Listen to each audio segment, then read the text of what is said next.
What's up? What's up? What's up? Welcome to my reality. I am Kay Johnson, the Vibe Master. I am the vibe is defined as a person who disrupts norms by walking in supernatural confidence. Is that you? Will that be you? Do you want that to be you? I empower single millennial women to do three things. Those three things are ignite their vision, activate positive self-worth, and lead and live confidently as an entrepreneur. I am so ready for your takeover. I am so ready for your next level of supernatural confidence, not just the regular confidence that gets you through the day, that gets you through, the line or gets you a yes here and there. I'm talking about supernatural confidence that unlocks doors that you would never want shut. But here's what we're going to talk about today. There are 5 steps, and I'm going to look at my notes and make sure I'm staying on board with my 5 steps. There are 5 steps to healing after a nasty breakup. Why do I talk about this?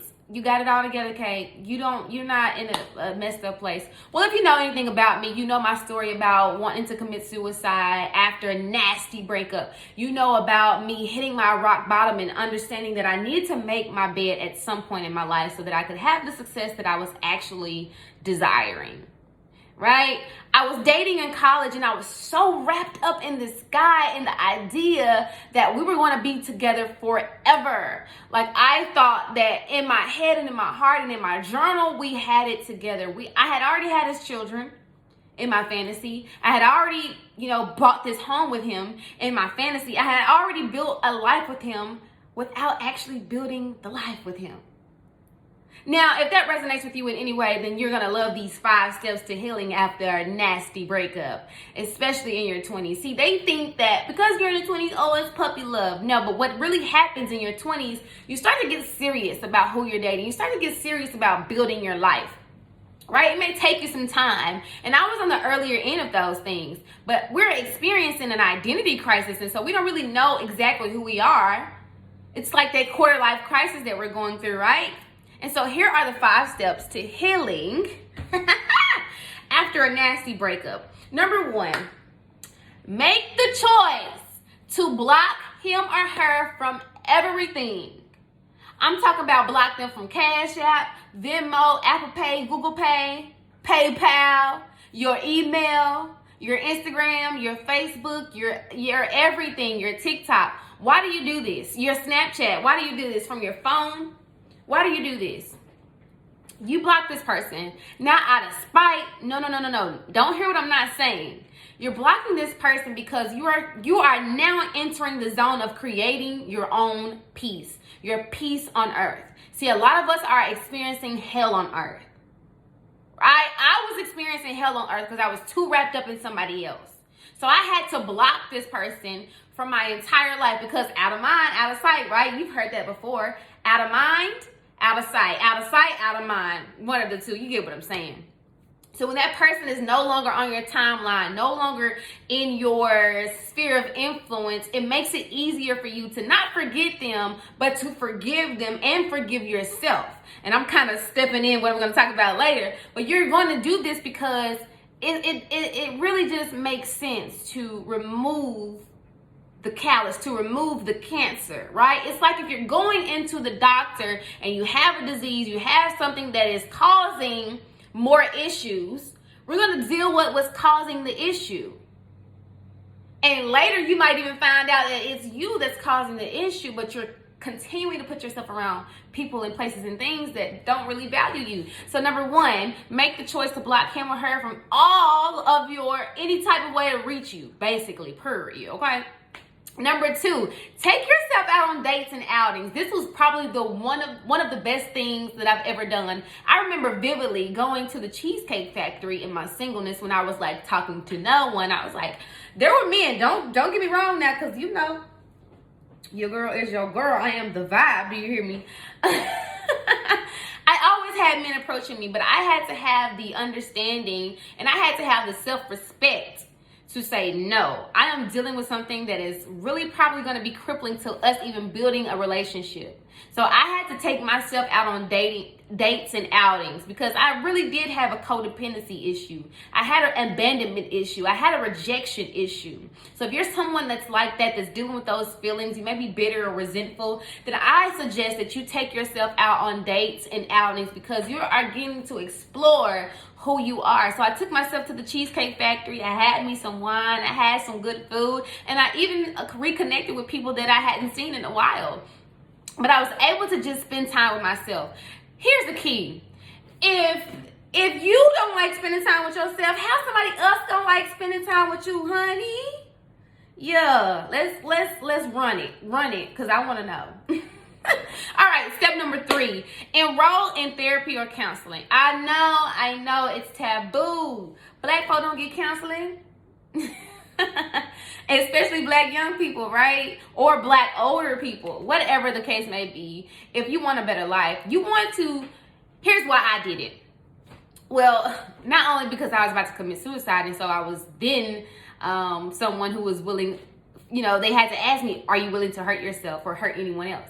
And so I had to go. It wasn't a choice anymore. I probably should have went way before then, but I was forced into that situation. So I don't want you to be forced into that situation. I want you to kind of invite that situation for you. This for me was it's like a surgery, right? When you go to counseling and you get someone who's not attached to any part of you, any part of the situation, it's not your mom, your friend, or anybody else, right? It's somebody you don't know and you're bringing them in and you're giving them a chance to know what's going on. So they have an unbiased opinion about everything, which is really good because then you can be more vulnerable. You have more courage in your vulnerability. But the reason why you want to do this is because this gives you time to see different perspectives. Why did you fall like you fell? Right? Why did I choose this person? How can I heal this person? And one of the things that was created, and this is just a hint, you ain't gonna pay for this. This is just a hint or a sneak peek that then and there I was able to establish boundaries. And so in my next relationships that I was gonna have, I'm able to talk about boundaries. This is what I'm not gonna deal with. This is what I am gonna deal with. This is not what I'm gonna do, right? And through that process, oh gosh, it's gonna build you. But enrolling in counseling and therapy was the surgery for me. So anytime that there is, you have to get surgery, right? You go into the doctor's room and they prep you and they put you to sleep and you do nothing.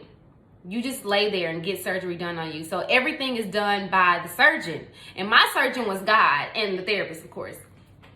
And so that was easy, letting them do the work for me, like telling me what I should be thinking about, telling me how I should think about another side of things, right? So step number 4 is write out what you do want in a relationship.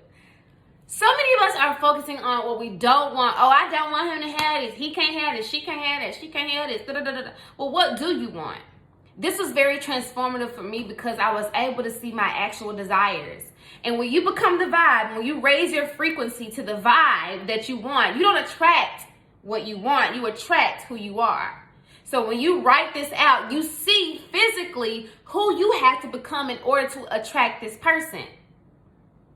Right? So do you want this person to be supportive? Do you want this person to be a traveler? Do you want this person to be family oriented? Do you want this person to be loving? And what does loving mean? We have to understand that effective communication starts with ourselves first. So you can say things, but do you know what they actually mean and what they require from you?